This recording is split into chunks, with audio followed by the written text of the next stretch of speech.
ang presyo ng ilang gulay at isda sa Malabon Public Market dahil sa epekto ng magkakasunod na bagyo.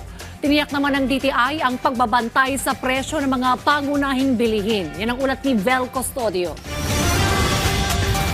Dagsa na muli sa palengke ng Malabon ang mga mamimili ngayong maaliwalas na ang panahon dahil hindi na nakapamalengke si Melchor nitong nakaraang weekend dahil sa nagdaang bagyong uwan.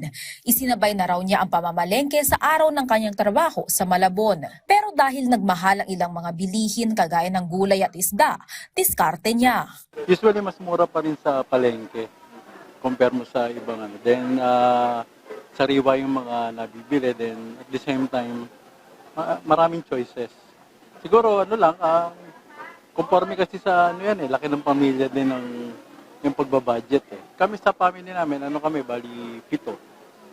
Then pero ano naman, nag-sharing naman kami sa mga financial expenses. Diskarte naman ng mamimiling si Faye upang hindi na pabalik-balik sa pamimili. Kumukuha ka na mas magandang quality ng gulay para maitatabi mo pa siya, rep, maitatago mo pa siya, magagamit mo. Kumbaga parang kasama na yung pagtitipid. 20 hanggang 40 piso ang itinaas ang presyo ng ilang mga gulay sa Malabon Public Market. Para sa presyo ng gulay, mabibili ang kamatis sa 100 hanggang 120 pesos kada kilo. Ang carrots ay 150 pesos, ang ampalaya ay 140 pesos, ang repolyo ay 80 pesos at ang sayote ay 50 pesos kada kilo. Sa tansya naman ng retailer, bababa na muli ang presyo ng gulay sa susunod na linggo. Walang masyadong deliver kasi wala rin silang ani kasi nga nasalanta ng bagyo. Tapos medyo nagtumaas sila ng presyo kasi pahirapan kumuha ng pananim.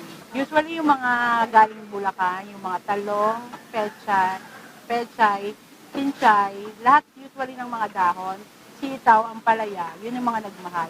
Tapos yung ibang kalakal na galing Baguio, nagmahal na rin. Pero usually mga 5 days o 1 week, babalik din sa normal. Apektado rin ang presyo ng isda dahil naman sa epekto ng bagyong Tino. Kasi walang mangkat.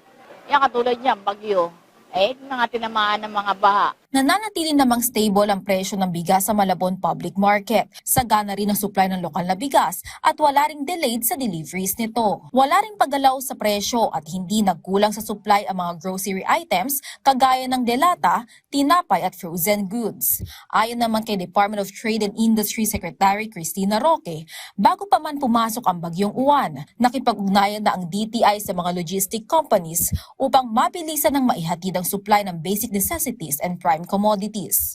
Mas hinigpitan pa ng DTI ang pagbabantay sa presyo ng mga pangunahing bilihin upang maiwasan ang pananamantala sa presyo ng mga produktong pagkain. Itong mga consumers natin, we also recommend or suggest for them na pag nakakita sila ng mga overpriced na items, they should call us sa 1-384 or send a message to report2sec@dti.gov.ph para ma-action na natin kaagad. Pwede ring lumapit sa negosyo centers ng DTI para mag-report. Bisitahin lang ang page ng DTI upang makita ang basehan sa tamang presyo o suggested retail price. Vel Custodio para sa Pambansang TV sa Bagong Pilipinas.